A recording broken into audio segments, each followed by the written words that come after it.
I'm Annie Duke. In our last lesson, we talked about how to play your hand when you flop a full house and you're in position. Now we're going to look at how you change your strategy when you're out of position.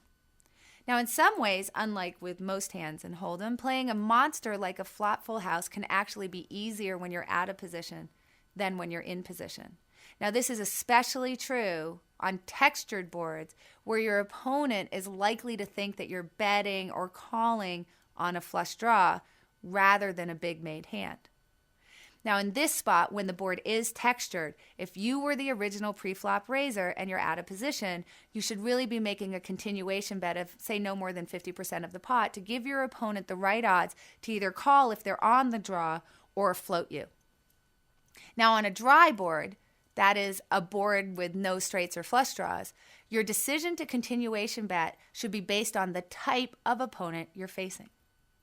If you're up against a very aggressive player who loves to raise or float your continuation bets, particularly on scary boards like this, then betting gives him the opportunity to do so, forcing him to either make a big mistake against a big hand, but at the same time punishing him for floating against you.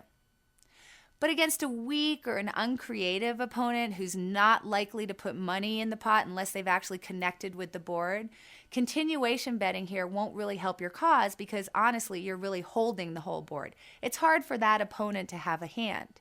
So in this case, against this weak kind of opponent, doing something so suspicious like checking the flop when you're the pre-flop raiser can actually be the smarter play.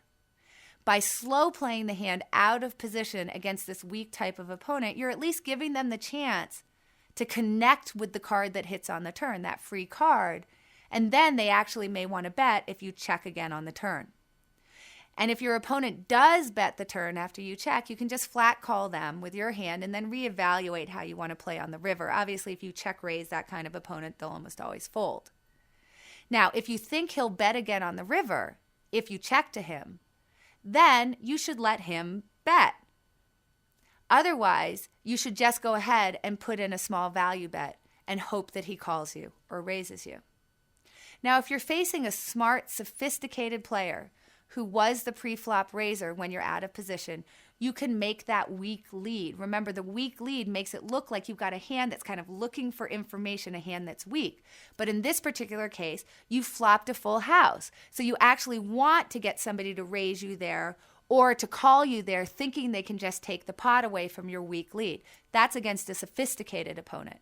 But if your opponent isn't that sophisticated to really come after weak leads, then you can just go ahead and naturally check to the raiser, check the hand to your opponent, and just flat call his continuation bet on the flop, really end on the turn if he bets a second time.